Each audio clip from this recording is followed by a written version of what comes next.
Monsieur Alpha Lukao, yo ozwa kende vision pour prédire que Félix Tshisekedi à cause de la président, à cause de la leader.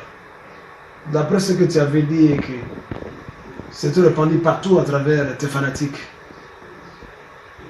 Yesu Christ a la kiote pour y avant que avion les kumba bagarre de corps na na logistique et au quoi.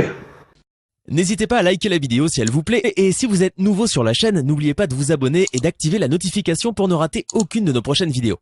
On commence. Pour ne s'abonner, c'est facile. Betuke bakaka kadiboku yae ngai dobika place ba mesonika abonner s'abonner ba fanatika papa maswaku batu balingaka ngai bokende ku s'abonner okutala chaîne moko ba mesonika kubima wana ukeka kote ya coin wana ngai tala pala simoshi ba mesonika s'abonner ngeme bakadiboku yae ngeme dobika place ni mara moko komi s'abonner ngai tala eloko moko bima kalukula ngunga lokola ngonga katoliki odobiki lisusu wana.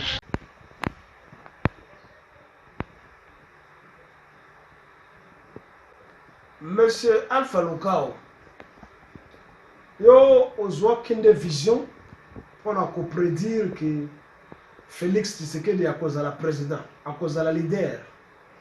D'après ce que tu avais dit, que c'était répandu partout à travers tes fanatiques. Yesu Christ a la kiote pour y avant que avion les kumba bagarre de corps na na logistique et au quoi.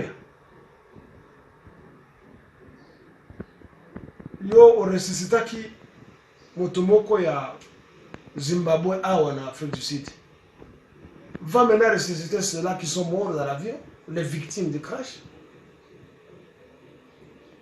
Si ton Dieu est tout puissant. Parce qu'on dit Dieu est omniprésent, omnipotent,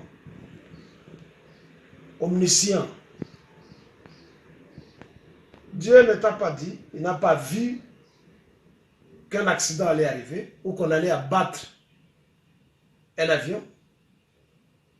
Il ne pouvait te prédire que la nomination de Félix Tshisekedi, qu'il deviendra président.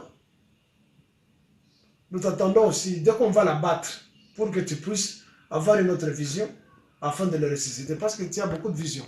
Et la plupart des choses de pasteurs Baroubala qui passaient leur temps en train de prier. Où sont-ils ces Baroubala? Qui posaient leurs mains sur lui.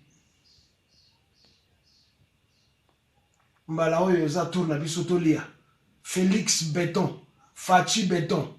Maintenant on a débétonné le béton, non? C'est fini le béton. Vous allez l'appeler maintenant comment? Félix Hipotopoto. C'est ce qui est plus fragile, n'est-ce pas? Où sont les prophètes et les pasteurs Balouba? Qui vision une bande de farceurs du Moyen-Âge, de voleurs et d'escrocs professionnels, traîtres de la République et de diables de la République en même temps. Donc aussi là, voilà.